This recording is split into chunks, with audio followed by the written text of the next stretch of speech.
नाही तू कुणाकडे बघायचं ग, येतोय मला तर राग ग. मी एकटाच तुझा वाग ग, तू माझ्याकडं बघ ग. हे गाणं असलेला तिचा शेवटचा रील ठरला. तिचं आयुष्य देखील या गाण्याला पूरकच.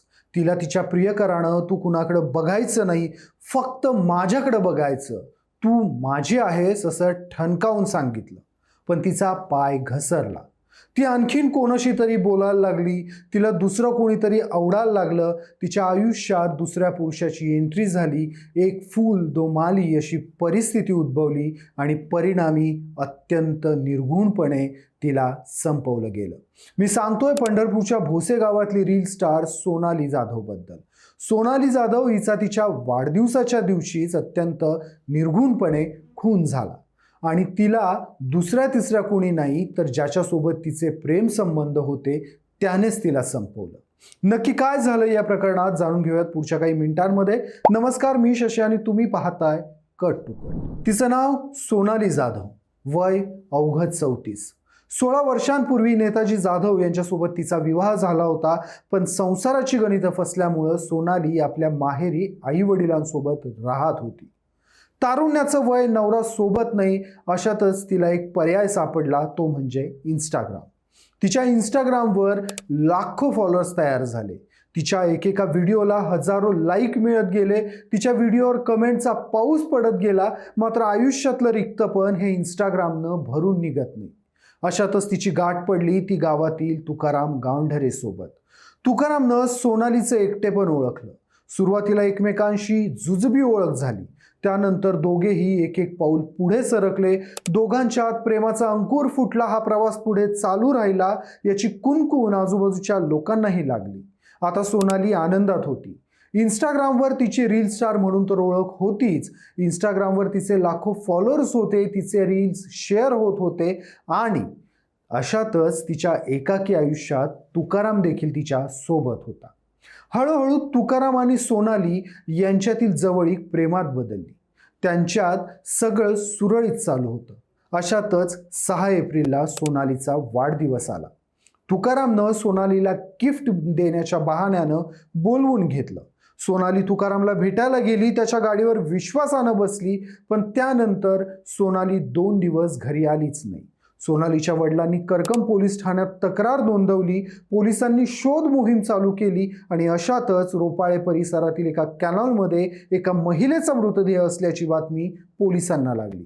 पोलिसांनी धाव घेतली तर मयत स्त्री आणि सोनालीच्या वडिलांनी केलेलं वर्णन हे मिळतं जुळतं असल्याचे त्यांच्या लक्षात आलं.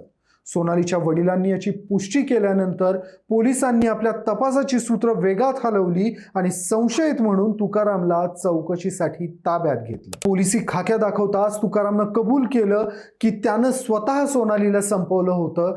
त्यानं गळा दाबून सोनालीचा जीव घेतला होता आणि त्याला कारण ठरलं होतं ते म्हणजे संशय आणि ईर्ष्या. सोनाली गेल्या काही दिवसांपासून आणखीन कोणासोबत तरी फिरते, बोलते असा संशय तुकारामला होता. त्यातच सोनालीला एका दुसऱ्या पुरुषासोबत बोलताना तुकारामनं पाहिलं होतं. त्यामुळं तुकारामचा संशय बळावला. तुकारामनं सोनालीला याबाबत तंबीही दिली. मात्र सोनाली अजूनही त्या दुसऱ्या व्यक्तीसोबत फिरतीये हा संशय तुकारामच्या मनात घर करून होता. तू फक्त माझी आहेस आणि माझी नाहीस तर तू कुणाचीच नाहीस या भावनेनं तुकारामचं मन व्यापून टाकलं. आणि त्याच वेळी तुकारामच्या मनात एक प्लॅन शिजला. त्यानं त्या दृष्टीनं नियोजन केलं. सोनालीचा वाढदिवस जवळ आला होता.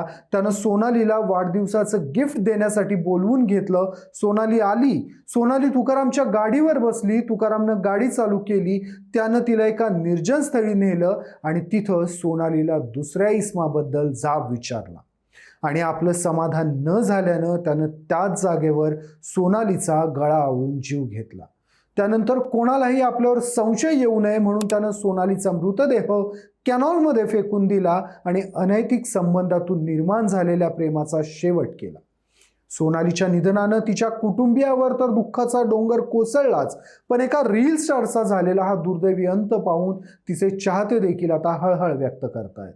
करकम पोलीस या संपूर्ण घटनेचा तपास करतायत. या प्रकरणी आरोपीला कडक शिक्षा व्हावी अशी मागणी समाजातून होतीये. पण या घटनेनं सोशल मीडिया आणि त्यातून निर्माण होणारे नातेसंबंध आणि त्यांचा टिकाऊपणा या मुद्द्यांवर पुन्हा एकदा प्रश्नचिन्ह उपस्थित केलंय.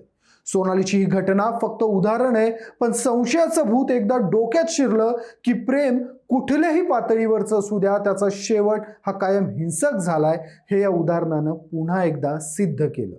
तुम्हाला या घटनेबद्दल काय वाटतं? सोशल मीडियाच्या माध्यमातून होणारी नाती इतकी तकलादू का असतात, इतकी असुरक्षित का असतात?